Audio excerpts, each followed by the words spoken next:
किसी ने बड़े कमाल की बात कही है कि कपड़े कौन से पहनूं कि दूसरों को अच्छा लगूं, ये तो सब सोचते हैं, लेकिन कर्म कौन से करूं कि भगवान को अच्छा लगूं, ये बहुत कम लोग सोचते हैं।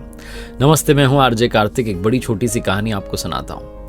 ये कहानी ऑफिस में काम करने वाले एक कर्मचारी की, एम्प्लॉय की, जो बड़ा नेक दिल इंसान था, सबका ख्याल रखता था। ऑफिस में सब उससे खुश रहते थे, बड़ा अच्छा इंसान था। यहाँ तक कि अड़ोसी पड़ोसी खुश रहते थे। सबका ख्याल रखने वाले जो लोग होते हैं ना, उनमें से एक था। और उसकी एक आदत थी कि जब वो ऑफिस से शाम में घर जाता था तो डिनर करने के बाद में कुछ बिस्किट के पैकेट्स अपने साथ में लेता और बाहर जाता। कॉलोनी में जो स्ट्रीट डॉग्स होते हैं, उनके जो बच्चे होते हैं छोटे छोटे, उनको बिस्किट्स खिलाता था। ये उसकी हैबिट थी। और डेली वो इवनिंग वॉक पर जो है खाना खाने के बाद में निकल जाता था। एक दिन क्या हुआ कि वो ऑफिस से आने में लेट हो गया। अब जब वो घर पहुंच रहा था तो रास्ते में से चिंता सता रही थी कि वो छोटे छोटे बच्चे मेरा इंतजार कर रहे होंगे। घर पहुंचा, बीवी ने कहा कि डिनर तैयार है, खाना खा लेते हैं, फिर आप चले जाना, मैं भी चल लूंगी आपके साथ में, जो छोटे बच्चे उनको खिला देंगे। तो सामने ने कहा नहीं, मैं खाना बाद में खाऊंगा, वो बच्चे इंतजार कर रहे हैं, बिना देरी के लाओ बिस्किट के पैकेट्स निकालो, फटाफट बिस्किट खिला के आते हैं पहले उनको, उसके बाद हम खाना खाएंगे। तो उसकी बीवी गई, जाकर किचन में देखा तो बिस्किट के पैकेट्स खत्म हो गए थे। और देरी इतनी हो चुकी थी, 11 साढ़े 11 बज गई थी कि आसपास की दुकानें बंद। उसने फ़ोन ऑन करके देखा लेकिन कुछ ऑर्डर नहीं हो पा रहा था, क्या करें। उसकी पत्नी ने कहा कोई बात नहीं ना, आज चपाती खिला देते हैं, चलो चपाती लेके चलते हैं। चपाती लेके गए, लेकिन वो छोटे छोटे बच्चों की तो आदत लग गई थी बिस्किट्स खाने की। उन्होंने चपाती उनके सामने रख दी, लेकिन उन्होंने खाई नहीं।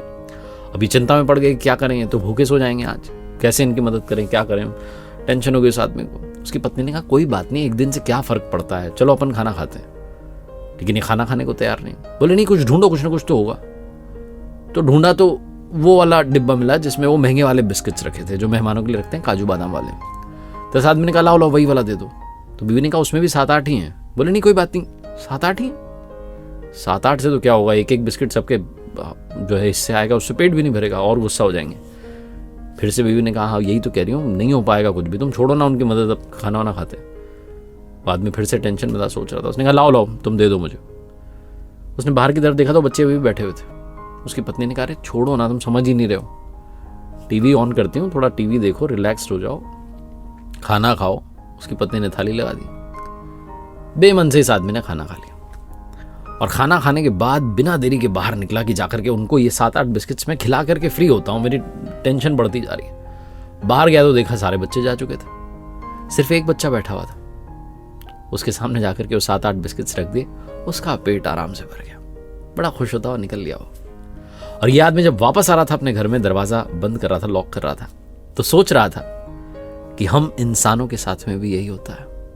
हम जो मांगते हो नहीं मिलता तो हम उदास होकर निकल लेते हैं, कई बार कोसने लगते हैं ऊपर वाले को कि मेरी बात नहीं सुनी, मेरा काम नहीं किया। हम भूल जाते हैं कि प्रतीक्षा करना भी बहुत आवश्यक है। वो जो छोटा सा पिल्ला था जो वेट कर रहा था, बच्चा, वो सिर्फ इसलिए वेट कर रहा था, उसे भरोसा था कि जो आता है रोज हमें खिलाने के लिए, वो आएगा, बिस्किट्स लेकर के आएगा। और ये बिस्किट्स लेकर के गए और उसी के हिस्से में उसका पेट आराम से भर गया। बहुत छोटी सी कहानी है जिसका सार ये सिखाता है कि लाइफ में सब्र करना भी सीखिए। अच्छा समय चल रहा है तो शुक्र कीजिए, और बुरा समय चल रहा है तो थोड़ी सी सब्र कीजिए, आपको लाइफ में सब कुछ मिलेगा। क्योंकि कई बार परमात्मा कुछ बेहतरीन देना चाहता है, उसके लिए प्रतीक्षा करवा रहा होता है। एक बार फिर से वही बात जो अक्सर आपसे कहता हूं, कर दिखाओ कुछ ऐसा कि दुनिया करना चाहे आपके